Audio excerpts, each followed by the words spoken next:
Alors l'innovation digitale, elle est partout, évidemment, elle est de plus en plus partout. Elle est évidemment aussi dans l'automobile.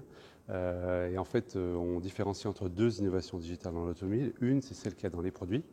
Et du coup, de plus en plus les voitures sont connectées. Nous sommes obligés de mettre des services à disposition des clients pour qu'ils aient une expérience vraiment connectée entre l'offline et l'online.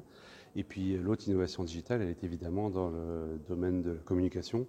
On essayons d'innover, de tester de nouvelles choses, puisque c'est facilement faisable avec le digital.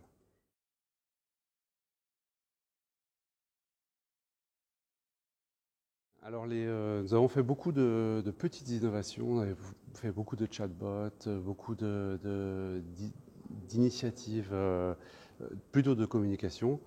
Mais en réalité, les innovations sur lesquelles nous travaillons actuellement ne se voient pas puisqu'elles sont plutôt en back-office. Nous essayons de consolider la donnée et de l'exploiter bien mieux, donc ça se voit moins auprès du consommateur.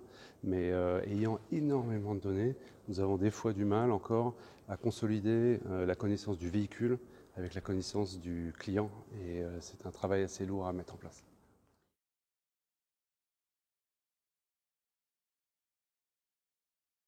Je pense que le premier critère quand on voit une innovation digitale, ça va être de juger l'impact. Ça va être de voir si les gens en fait vont le remarquer. Le deuxième probablement, ça sera de regarder est-ce que c'est déployable, est-ce que c'est scalable, donc est-ce qu'on peut en faire quelque chose vraiment à grande échelle.